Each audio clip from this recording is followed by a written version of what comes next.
ఉద్యోగం ఒకటి, వ్యవసాయం మరోటి. నగరంలో సాఫ్ట్వేర్ ఉద్యోగం చేస్తూనే పల్లెలో నేలను బంగారంగా మార్చుతున్న ఓ రైతు సంప్రదాయ పంటలకు భిన్నంగా ఆలోచించి ఎడారి పంటగా పేరున్న ఖర్జూరాన్ని కడప నేలలో విజయవంతంగా పండిస్తూ ఎంతో మందికి ఆదర్శంగా నిలుస్తున్నారు. ప్రాసెసింగ్ అవసరం లేకుండానే నేరుగా తినగలిగే బర్హీ ఖర్జూరాలతో మంచి ఆదాయం పొందుతున్నారు. మరి ఖర్జూరా సాగులో లాభ నష్టాలు, తీసుకోవాల్సిన జాగ్రత్తలు ఆయన అనుభవం ద్వారా తెలుసుకుందాం.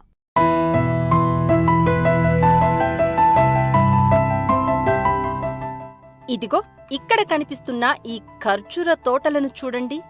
కడప జిల్లా పెద్దముడియం మండలం ఉలవపల్లి గ్రామంలో ఉన్న ఈ తోట కిరణ్ కుమార్ రెడ్డిది. వృత్తిరీత్యా సాఫ్ట్వేర్ ఉద్యోగి. ఉద్యోగ బాధ్యతలు నిర్వర్తిస్తూనే వ్యవసాయాన్ని అభిరుచిగా కాకుండా ఆదాయ మార్గంగా మార్చుకున్నారు.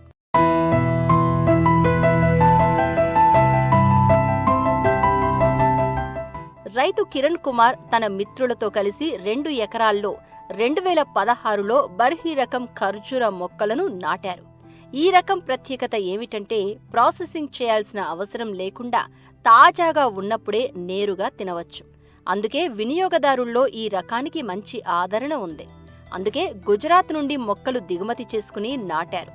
మొక్కలు నాటిన 3వ ఏడాది నుంచే పంట దిగుబడి ప్రారంభమైంది. 4-5వ సంవత్సరానికి వచ్చేసరికి దిగుబడి మరింత పెరిగి తోట పూర్తి స్థాయిలో ఆదాయం అందించడం మొదలుపెట్టింది. ఖర్జూర సాగులో మరో విశేషం, చీడపీడల బెడద చాలా తక్కువ. సాధారణంగా 2 రకాల పురుగులు మాత్రమే అప్పుడప్పుడు ఆశిస్తాయని రైతు చెబుతున్నారు.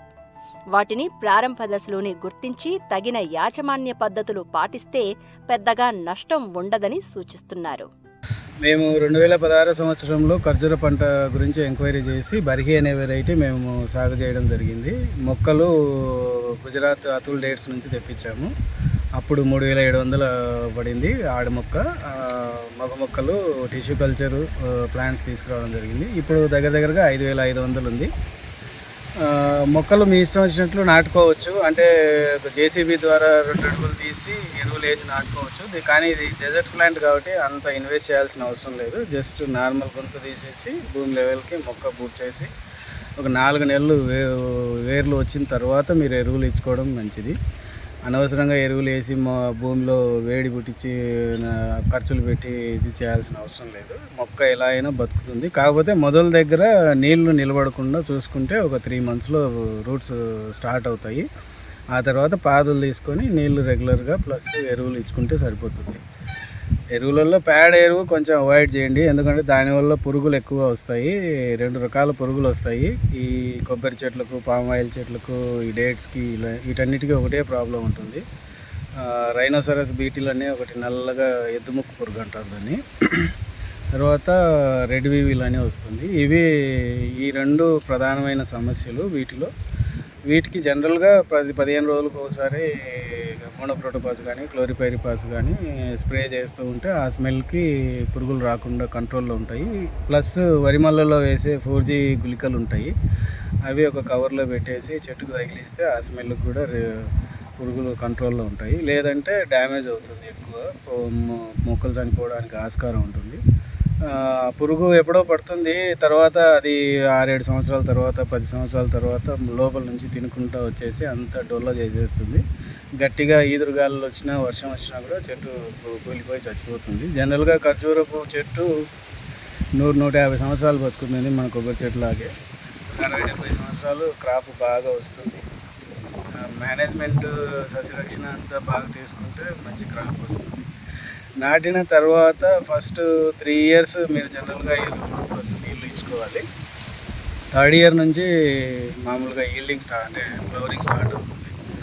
ఫ్లవరింగ్ ఇక్కడ ఏంటంటే ఒక ఖర్జూరలో మగ ఆడ 2 చెట్లు సపరేట్గా ఉంటాయి. మామూలుగా కొబ్బరి చెట్లు, పామ్ ఆయిల్ చెట్లు లాగా ఇది సెల్ఫ్ పాలినేషన్ అవ్వదు. సో మగపూలు జనవరిలో స్టార్ట్ అవుతాయి. ఫస్ట్ మగపూలు వస్తాయి. ఆ పౌడర్ని మీరు రాల్పి సేవ్ చేసుకోవాలి. లేదంటే పౌడర్ కొనుక్కోవాల్సి వస్తుంది. పౌడరు పాలినేషన్ కోసం అది నర్సరీ వాళ్ళు అమ్ముతారు. 10,000 నుంచి 12,000 వరకు ఉంటుంది కేజీ. ఆ పౌడర్లో బైండింగ్ ఏజెంట్ మీరు టాల్కమ్ పౌడర్ కానీ లేదంటే మైదా కానీ కొంచెం అంటే 1:3 రేషియోలో కలిపేసి మీరు ఆడపూలు 1 మంత్ తర్వాత స్టార్ట్ అవుతాయి. అవి వచ్చినప్పుడు బర్త్డే ఎప్పుడైతే ఓపెన్ అవుతుందో అప్పుడు ఈ మగపూల పౌడర్ని దానిపైన కొద్దిగా స్ప్రే చేసేసి ఒక రబ్బర్ బ్యాండ్ వేసి పెడితే 10 రోజులకి ఫ్రూట్ సెట్ అవుతుంది. ఆ తర్వాత మీరు నీళ్ళు ఎరువులు కంటిన్యూ చేసుకోవచ్చు. ఒక ఏప్రిల్ మే నెలలో ఫ్రూట్ కొంచెం మంచి సైజు వచ్చిన తర్వాత ఇట్లా మేము కట్టినట్టు ఇట్లా కవర్లు కట్టేసుకుంటే దోమలు ప్లస్ ఈగలు ఇంకా కొన్ని ఏరియాలో గబ్బిలాల అటాక్ కూడా ఎక్కువ ఉంటుంది. వాటి నుంచి కొంచెం ప్రొటెక్షన్ ఉంటుంది. ఈ ఏడాది తోటలో మంచి దిగుబడి వచ్చింది. ప్రస్తుతం హోల్సేల్ మార్కెట్లో కిలో 90 నుంచి 100 రూపాయల వరకు ధర పలుకుతూ ఉండగా తోట వద్దే రీటైల్ విక్రయాల్లో కిలో 200 వరకు అమ్ముతున్నారు. నేరుగా వినియోగదారులకు విక్రయించడం ద్వారా మరింత ఆదాయం పొందుతున్నారు. అయితే ఖర్జూరం ఏడాదికి ఒకసారే కాపుకు వచ్చే పంట. అందుకే కొత్తగా తోటలు వేయాలనుకునే రైతులు ప్రారంభ సంవత్సరాల్లో అంతర పంటలు సాగు చేస్తే నిరంతర ఆదాయం లభిస్తుందని కిరణ్ కుమార్ రెడ్డి సూచిస్తున్నారు. ఈ ఖర్జూరంలో మెయిన్ సమస్య మార్కెటింగ్. వీటికి హోల్సేల్ డీలర్లు కానీ లేదంటే వ్యాపారస్తులు వస్తారు, 2 కేజీలు 100 కేజీలు ఇవ్వు, 50 కేజీలు ఇవ్వు, వారానికి 100 కేజీలు ఈ లెక్కన మనం మొత్తం పొలం అంతా అమ్మాలంటే చాలా కష్టం అవుతుంది. రిటైల్గా మహా అయితే 1-1.5 టన్ను వరకు మనం తోటలో అమ్మొచ్చు. కానీ హోల్సేల్గా 1/2 టన్ను 1 టన్ను 2 టన్స్ అట్లా అమ్మాలి అంటే మండీ వ్యవస్థ కానీ లేదంటే ఇట్లాంటివి ఏం లేవు. ప్రజెంట్ రిటైల్లో అయితే కేజీ 200తో అమ్ముతున్నారు. హోల్సేల్ 90 రూపాయల నుంచి 100 రూపాయల వరకు అమ్ముతూ ఉన్నారు. ఆ లెక్కన మినిమం తీసుకున్నా కూడా ఒక్కొక్క చెట్టుకు దగ్గరగా 5 నుంచి 10,000 ఈజీగా వస్తుంది. ఒక ఎకరాకు 65 చెట్లు ఈజీగా పెట్టుకోవచ్చు. కాకపోతే ఇందులో ఇంకొక సమస్య ఏంటంటే ఇది ప్రతి సంవత్సరం క్రాప్ రాదు. అంటే ఒక్కోసారి ఫ్లవరింగ్ వస్తుంది, ఒకసారి అన్ని చెట్లు వస్తాయి, ఒకసారి కొన్ని చెట్లే వస్తాయి, 2 సంవత్సరాలు గ్యాప్ రావచ్చు. సో దీని మీదే ఆధారపడి జీవనం సాగించాలంటే కష్టం అవుతుంది. ఇది జస్ట్ ఆల్టర్నేటివ్. ఈ చెట్లు వేసుకొని మధ్యలో నార్మల్ క్రాప్స్ వేసుకోండి, దానివల్ల మీకు లాభదాయకంగా ఉంటుంది, నష్టపోకుండా ఉంటారు. ఫెన్సింగ్, మొక్కలు, డ్రిప్ పైపులు, సోలార్ సిస్టమ్స్ ఇవన్నీ కలిపితే దగ్గర 40 లక్షలు ఖర్చు అయింది. 40 లక్షల పంట ఇప్పటివరకు అయితే మాకు రాలేదు. ఫస్ట్ టైం 2000 పూలు వచ్చాయి. దగ్గరగా 5 నుంచి 6 టన్నులు ఈజీగా వస్తుంది. అదే నేను ఇందాక చెప్పినట్లు దీని మీదే ఆధారపడి ఆదాయం పొందాలంటే మాత్రం టైం పడుతుంది. 10 సంవత్సరాలు మన ఇంట్రెస్ట్ కూడా రాదు యాక్చువల్గా చెప్పాలంటే. కానీ ఒక్కసారి ఇటు 2000 పూలు వస్తే దగ్గరగా 20 లక్షలు ఈజీగా వస్తుంది.